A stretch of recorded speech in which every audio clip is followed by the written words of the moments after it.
Jamie? Yeah. You go get some breakfast? Let's do it. We'll let you in first. Good morning, guys. Morning. How's your day Alright. so far? So far, so good. Let's make some introductions. Carol with Hidden Springs, and then Andrew also with Hidden Springs. So, Carol, when did you first get into Longhorns? About 7 years ago. And what made you choose Longhorns out of any other breed? Well, I bought a big piece of property that had a lot of need for undergrowth management, and I bought a few goats, and that was hopeless. So then I researched, and I found a whole herd of Longhorns, 19 of them, that I just purchased in one shebang, and had no idea anything about cows, how to raise them, or anything, but they were beautiful, and the lady I bought them from helped me get started, and so they have been wonderful. So is the lady that you purchased them from, is she still in Longhorns, or you bought her out? I bought her out, yeah. So then at what point in time did you bring Andrew on? I think it's been about 5 years ago. Yeah, Fall 2019 was the first 2 years time I was there. were just a big mess because they were just all together, not really being sifted and sorted as far as who's breeding who, and there was 2 bulls, so it was needing someone to control the herd, and so I found Andrew, and it was great. Did you two know each other previously? Kind of. Yeah, kind of. I actually saw him somewhere wearing cowboy boots, and I'm like, I think he would be a good ranch manager. I think when I asked him, he's like, what am I going to do? I'm going to feed the goats? That's not full-time? I don't understand. Because Andrew, had you been around cattle before that? So, like when I was growing up and as a teenager, I would help people feed their animals and worked on a couple farms here and there, but that wasn't really my background. But I had most of my experience was in construction, and I went to school to work on engines, and I had my EMT certificate in North Carolina, so lots of different stuff. Lots of different things that didn't involve 4 legs. Huh? Right, yeah. But I was like, yeah, I can feed animals a couple days a week and help you build some sheds and, that kind of stuff. Yeah. So you were in construction before Longhorns, and Carol, what about you? What do you do outside of Longhorns? I have a company named OT for Kids, and it provides outpatient pediatric therapy services for children, and I've had that for 25 years. Wow. And what made you get started in something like that? So my 5th child, Jeremy, he had some special needs, and he's doing wonderful now, but when he was born, I was, of course, already an OT, but I needed to get more specialized help for him and learn more, so I just delved into specializing in pediatrics, and every time Jeremy needed something, then the company expanded and helped Jeremy as well as the community to be able to provide those services. So does he go to work with you, or is he still part of the program? Actually, he's doing amazing. I'm currently training him on how to do the billing and the financial end of the program of the company, and he's super smart. He does have some continued difficulties, like physically, but they're minimal, and he's in a semi-independent living situation. So he shares a home. He has an apartment where someone else has the other part of the house, and he does go to work with me probably 2 to 3 days a week to work on those bookwork things. Nice. Does he show an interest in the Longhorns as well? He does now. Actually, it's kind of funny because I bought the ranch for Jeremy because Jeremy is not. He's a computer guy, and he needed to get out and move around and be outside, do things. So he helps feed, and he has gotten a lot stronger. I can't even lift the buckets. He can lift to dump and whatnot. So he's gotten pretty responsible with taking care of some of the feed-in duties. And I guess in the last year or 2, he's developed more interest in Longhorns and has started coming to a couple of the shows with us. He hasn't yet said he wants to buy a Longhorn, but now that he's started to earn money through the company, I'm hoping that he'll want to save up and perhaps, venture a little bit of Jeremy's herd. Yep. Do your other kids show an interest? No. No. They're off doing their Their thing. thing in different places. One's even in Alaska, so Oh, wow. Yeah. They're all over. mm-hmm. So let's talk about the herd. How many cows do you have right now? Well, head total is about 105, and then we have a little over 40 mama cows. All right. Do you still have any from the original, would you say 19 or 18 that you bought? Yep, we have one. Yeah, she's 15, and she's. I love her to death because when I got the herd, she was super skinny, and she's a blue color. She's a blue roan, absolutely beautiful. And we keep trying to get her to reproduce herself, and so far she keeps having more red roans. But maybe the bull she's with right now will give us that. But she's 15, so we're gonna run out of time if we don't hurry up. But I fed her special, and even now she's over by the cabin where I live, and she'll come up by the fence, and I never was able to really pet her, but she knows to come over and get cubes because we just have that special connection a little bit. She throws roan calves every time. They're just red. Yeah, I'm trying to get a blue one out It's the there. wrong Yeah. color. exactly. Yep. So Andrew, when you're at the ranch doing all the things, what is the main thing that you're focusing on day in and day out? Oh, goodness. Well, Or is there maybe not one thing? There's just several There's- things, that's- just a different there's day. not one thing. I mean, there's like the, maintenance of the property, trying to make sure all the fences are intact so everything stays where it's supposed to be, and, trying to keep weeds back and figure that out. Then, taking care of the animals, moving animals, separating animals that need to be worked. This time of year, we're weaning. And then there's all the planning, what are we going to do going forward? Keeping up with consigning animals to sales and selling animals private treaty, and, looking to see if there's any cows or any bloodlines that are going to improve the herd going forward. I mean, just, yeah, Things. all things. There's a lot of stuff that I do on a daily basis. So when you're talking about consigning animals to sales, how do you decide who gets consigned where? Well, first of all, at this point in the history of the Hidden Springs Ranch herd, we kind of have what we want as far as bloodlines, and we have a plan at least 5 years out going forward.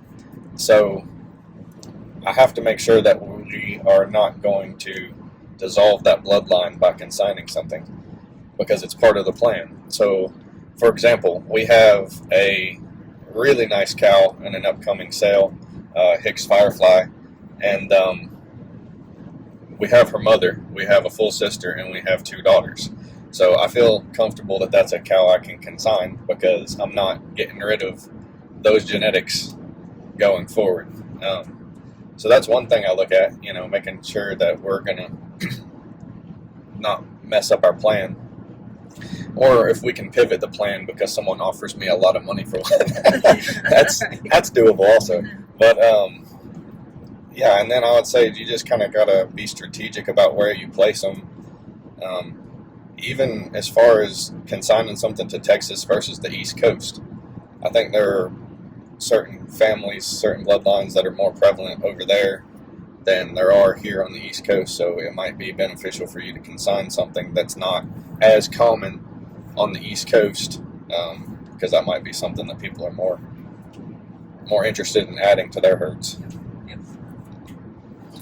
So you talk about your 5-year plan. Do you want to go into more detail about that, what your plan is?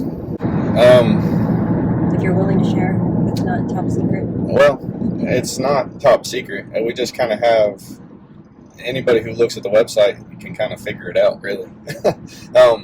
We have foundational cows that we're using daughters.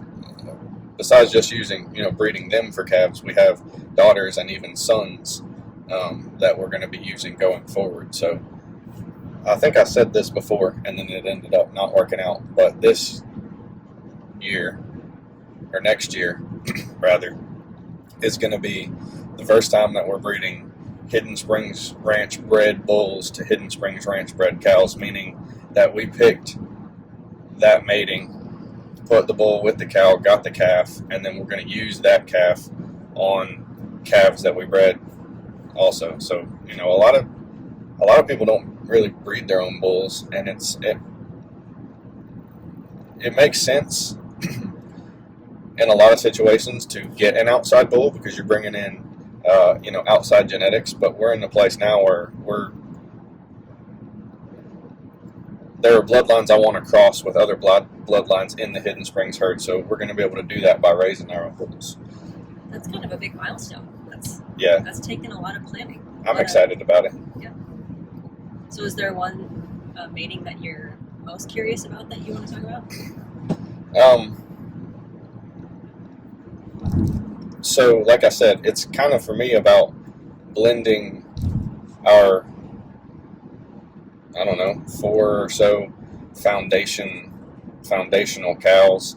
We've got RJF, she's a top shelf. We've got 7-bar Julie's Dignity. We've got Flame Blower, who is a straight Butler cow, and then we have a lot of the WS Sunrise family through different avenues. A bull we used last year called Aftermath, and then we've got, like I said, Firefly. We've got several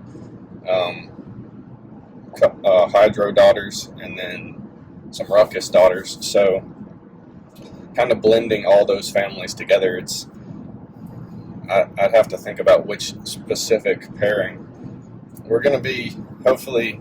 And this is also, there's a couple contenders for bull prospect next year. It depends on who looks the best.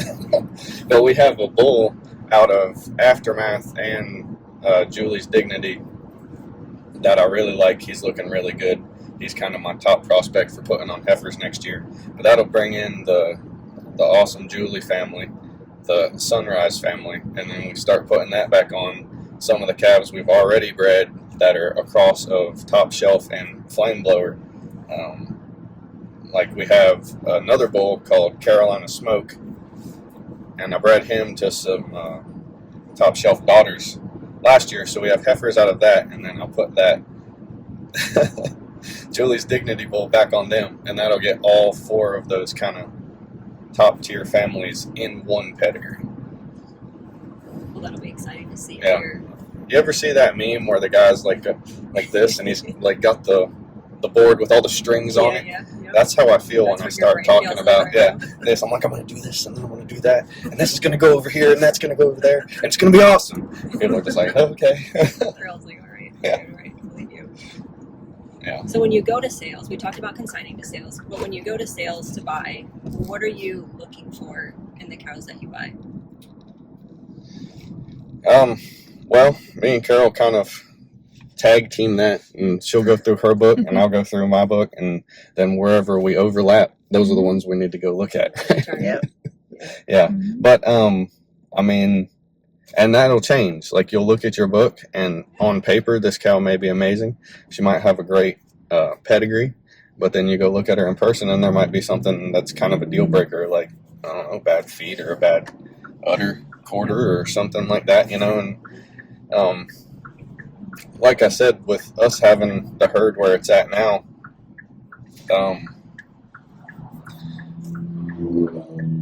we kind of don't have to take some of those risks because we know our plan. So if we're adding something to the program at this point, it's got to be something that's really going to move us forward. Yeah. So is there one cow that if you could own it out of the whole industry that the two of you would pick? Or maybe it's a different answer for both of you.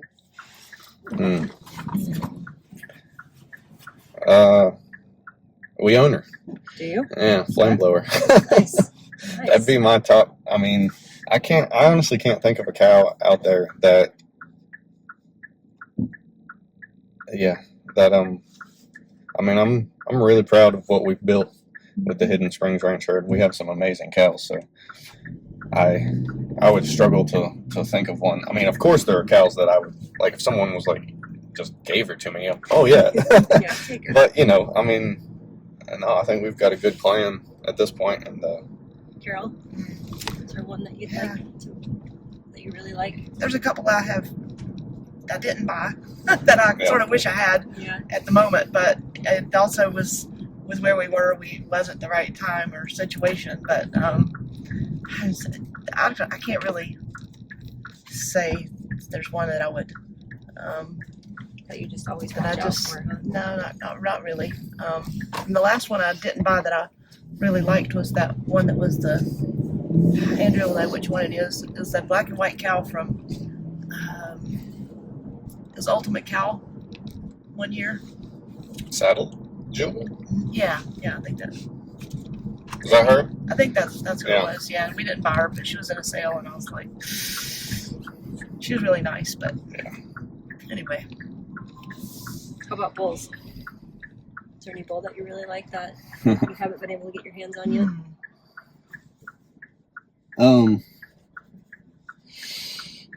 And for me, I really like PC40 Pacific Cowboy. But we have a son of his out of that Dignity cow, so yeah, we have the genetics. I love our bulls, the ones we have. Even our little bulls, I love watching them, like seeing what they're gonna become. Mm-hmm. And they're so funny because Smoke is across the fence from the bull pasture, and they are very vocal with each other, and it's just crazy to watch how they'll talk back and forth. Yeah, Smoke's a talker. he is. He He just is. walk around the pasture bellering all the time. Every night he comes up hollering. Every single night. Yeah, that's right behind Carol's house. So Yeah. So I can see him and hear him every night. He'll come up there. Yeah. So the ranch name is Hidden Springs Ranch. Was that ranch name already there? How did you come up with the ranch name? We live on Hidden Springs Road, so it Is it just seemed logical. Yeah. Yeah. It's a very short road, so it's not.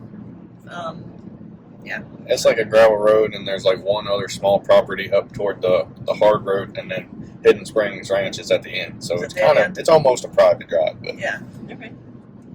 I don't know why. I mean, there's lots of springs on the property and ponds, so Yeah. maybe that's why it's named Hidden Springs Road. I don't know. But Yeah.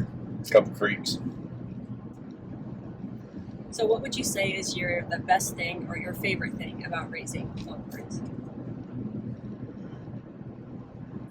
For me,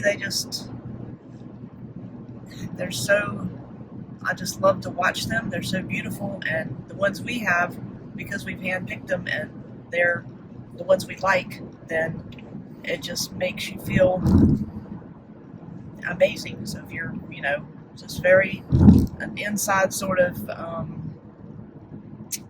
peace or excitement that is just, it's just what it makes you feel like. So I just love that, and that they're right there by my property. I can see them, I can look out, and I just love watching them. The babies all jumping around, or even the big ones. I mean, they're just amazing. Yeah, I like everything about it. Yeah. Yeah.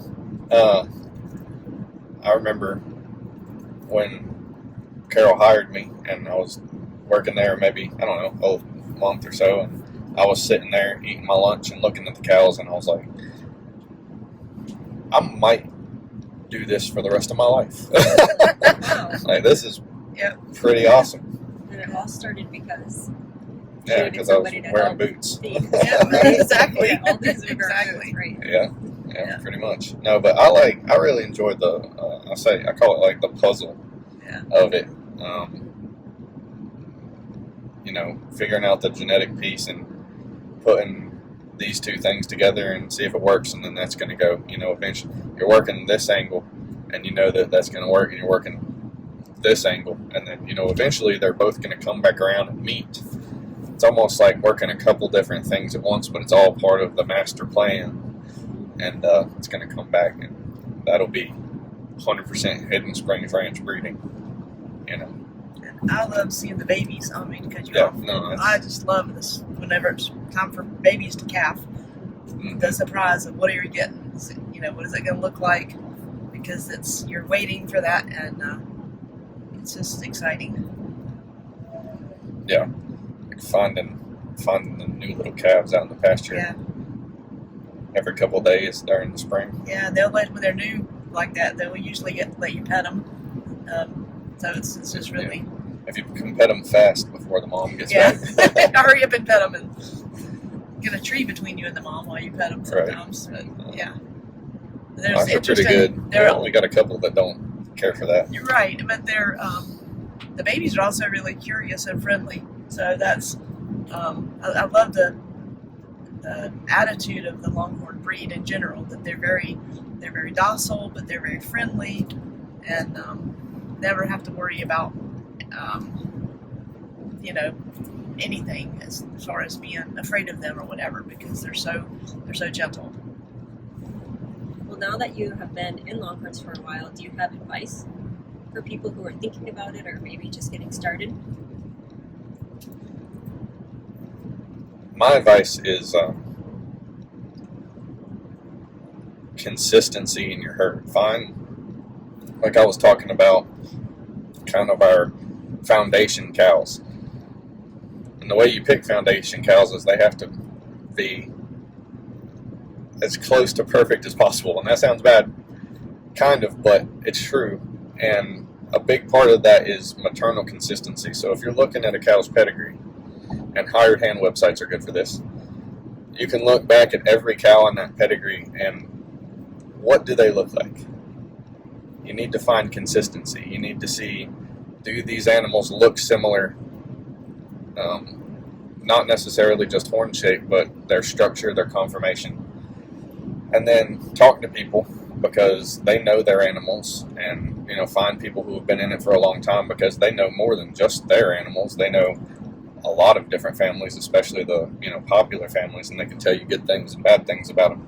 So you find a family that has that maternal consistency where you can kind of hedge your bets, as Mike Reinhardt says, and get a pretty good idea of what that's going to produce, because it's already been producing it for several generations. That's super important because otherwise you're just kind of rolling the dice. But you got to do that sometimes too. But the consistency is important. And then talking to people, you want all the characteristics that make Longhorns, being one of them, but longevity, forage efficiency, calf raising ability, disease tolerance, all that, those come from specific places. And what is longevity? Why does a cow have longevity? It's because she has a sound body, sound feet. They say you build an animal from the ground up. So, feet, legs, top line, pelvic structure, all that comes into play in longevity. And that she's going to be able to stay in good shape for a long time and raise calves for you every year. That's one of the big things that we're focused on, is trying to breed beautiful animals with amazing horns, but that also exhibit all of the traditional Longhorn traits. I have a comment. Yeah. In addition to all that, I would say, so if you're new to Longhorn breeding, it's a learning curve, figuring out what the specifications are for a correct animal. So taking the time to learn that from other people in the industry, and they'll help you, of course. And then also, besides that foundation of you have good body, like Andrew was talking about with all that, figure out what you really love, and then include that in with what you build. Whether you love a certain horn shape, a certain color, a certain, animals have some different variances and that are still correct, and just making sure that you love what you breed. Yeah, there's not one animal that's it. You definitely gotta breed what you like. Yeah. Breed what you like within what's correct and what's Exactly. good for the animal. Exactly. Because people will say breed what you like. Well, that's true, and I agree with that, as long as it's within Correct formation. what's incorrect, Yeah.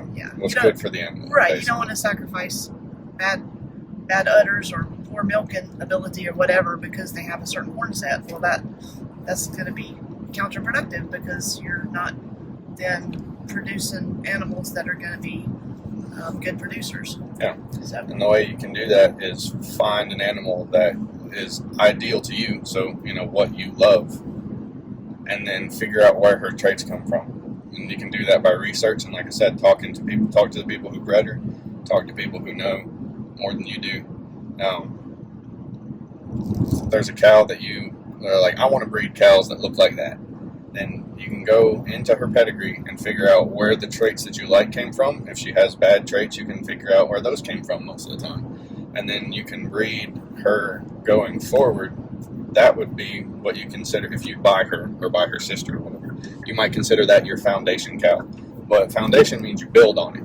So if there's things you don't like, you find a bull or a family that might fix those problems. And you build on her good traits while simultaneously finding pairings that are going to help to improve her not so good traits. And that's kind of the whole goal going forward, is to make every generation better than the last. And it's not always going to happen, but that should always be the goal going forward. I'm going to make them a little bit better every time. So you've been in this for a few years now, and it sounds like you're very knowledgeable about, both of you, about like getting a plan and the cows and that type of thing. Is there anybody that you leaned on in the beginning, or somebody who's influenced you in the decisions that you both have made with the herd? Well, the original herd had, I wasn't around, like Carol said, when she originally bought those first 19 cows. But they had, the original herd had papers, and when she hired me, I started, researching the papers, and a lot of those cows were Grove Cattle Company branded, so Dan Grove. So I ended up talking to Dan Grove. He came over a few times, and Dan's got really practical advice on raising cattle, and I always pick on him because I'm like, you can't start a herd without having a Dan Grove branded cattle, because every cow in the Longhorn industry has ran through Dan's place at some point. But no. So Dan, early on, and then I remember when we went to the first Legacy sale, I don't even really remember how we started going to sales. I know that you had been to the Cherry Blossom maybe without me. Yeah, I think I did go one time, and then Right. you were like, they have these sales all over the country, and we started looking into that. Then I remember we went either to the East Coast or the Cherry Blossom. I think it was the Cherry Blossom in 2020 maybe. And we didn't bring a trailer or anything. We just drove in the truck. No, one time I thought the first time we took that tiny horse trailer That was the first time we went to Legacy. Oh, okay. We came here to Yeah. Culpeper one with time. no trailer. Okay. But nothing, and Yeah. just sat in like the back and just Right, watched everybody. right, Just like, okay. what is this all about? Yeah, and we did that, and then we went to Legacy the first time, which was the weird year when they canceled it. In 2020, and they Right. pushed it to the fall. Right. That's when we drove out with the horse trailer all the way out to Texas. Yeah. And bought like a bunch of We bought cows. too many cows to fit in our tiny little trailer. Bought like 5 cows or something with And calves. that's when you realized we're probably going to have to get a bigger trailer. Yeah. Yep. Do something different here. We ended up having to make 2 trips, but we left some at Dale Metz's place and brought some back, and I went back and got them, came back, and that's a whole nother story. But I don't got time for all that. But no, I was saying that first Legacy sale is where I met Johnny. Actually, I think Josh Shaw. I was talking to him about beef, I think. Like, do people beef these? Because I was recently, kind of, Carol made me the manager, and we were trying to figure out what we were doing going forward. I'm like, well, there's animals here that I don't think are exactly right for a breeding program. So, like, do people do beef? Like, how does all that work? I remember I was talking to Josh Shaw, I think, about that. Pretty sure it was Josh. And he was like, you need to talk to Johnny Hicks. Introduced us at that Legacy sale. And then Johnny was, nice and like, yeah, call me if you got any questions. I'm calling him like, hey, you said to call you if I have any questions. I got a list. Yeah, I got some questions. And then, I kind of been doing that ever since. So, Nice. So it's Dan Grove, so Dan and Johnny, and Johnny, and yeah, Josh helped out too. So that first legacy set was maybe a little bit of an eye opener for you. Yeah, for Overwhelming, sure. Maybe the first time. Oh yeah, It's a fun event, but yeah. Yeah, Carol bought a Dignity at that first one, and she was like 89 inches. okay, yeah. And yeah, I remember we got her back and it was like, yeah, she looks a little different than these other cows we got. Exactly. It's like, well, And it wasn't now we at have that. some more decisions to make. Was it at that moment where you're like, we're gonna have to figure out what to do with these other ones, or had you kind of been thinking? I'd kind of been thinking that because the original herd was there for 2 years before I got there, and like Carol said, with 2 bulls. Yeah. So there was a bunch of them by the time I got there. So we were kind of clearing them out and narrowing them down to which animals were going to stay, and I was selling them off on Craigslist, and there was some good prices on Craigslist in like early 2020 if you're around. But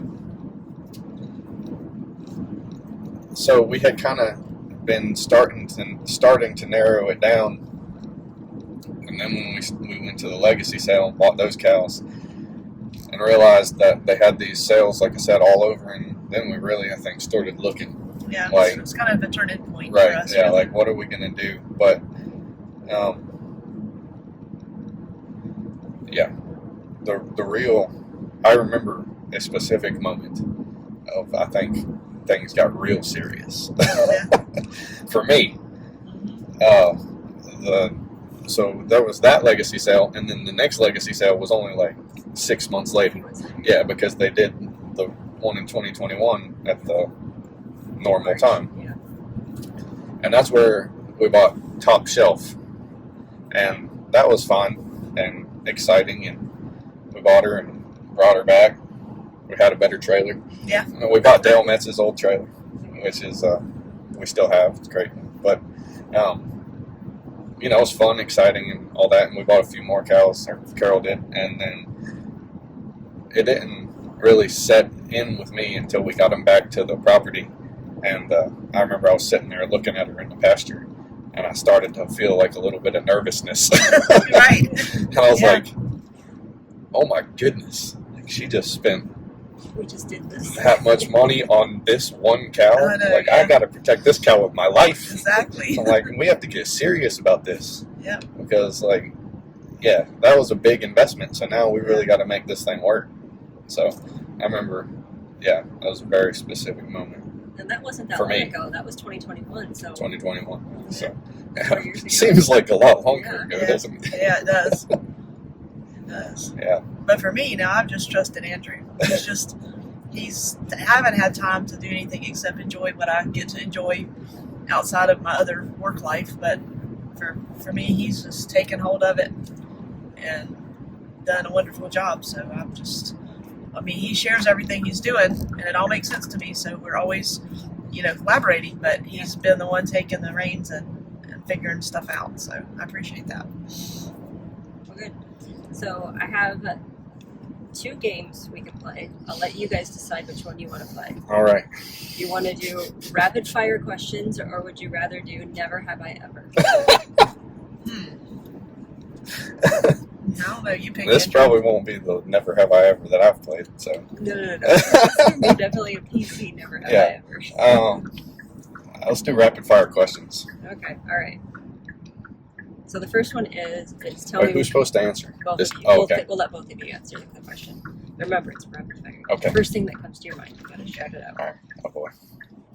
Okay, so tell me one thing that people don't know about you. I grew up playing tennis 24/7 for Really? years. Nice. I got several siblings. Several? What's Several. several? I don't know. Okay, we'll let that be. Yeah. What's the first and last app that you check every day? Probably Instagram. Okay. Gosh, Probably my bank account. Okay. All right. Well, Sorry, but well, Yeah. things that need to. I like that. Yeah. You're like, yep, still there. Yep. I go to sleep now. Right. So your favorite place to visit? West Virginia, my grandparents' house. Probably my friend in Alaska. Okay. What do you wish you had more of? Time. I was gonna say time. All right. What do you wish you had less of? Uh, Gosh. Weeds. yeah, Yeah, weeds. yeah, dog fennel in the pasture. All Yeah. right. Okay. It's What been a can't problem you this live year. without? My kids. Yeah, I was gonna say Jeremy. And your favorite social media tool? Instagram. Yeah, Instagram. All right. Morning person or night owl? Night. I say both. Both. Yeah, I love getting up early and I love staying up late. So, yeah, I Carol, know. Carol loves working. You can't work while you're asleep. So she That's tries though. that's She tries to work Yeah. while she's asleep. Yeah, I love it both directions. So, I used to be a night owl, but because I've wound up having a lot to do, it seems like I'll also love to get up early and have coffee and do certain things before I have to go to work. So, All right. What's one lesson your parents taught you? If you start something, you better finish it. yeah, I was gonna say do what you say. Do what you say you're gonna do. You know, be true to your word. And also, I was thinking about this the other day. Things my mama said to me. One thing she said, if it's worth doing, it's worth doing right. Oh, I know one for me. Go big, go big or go home. Yeah, that's pretty much. If you're gonna do it, you're 100% in. Yeah. You do it. Yeah. So what's something you're afraid of?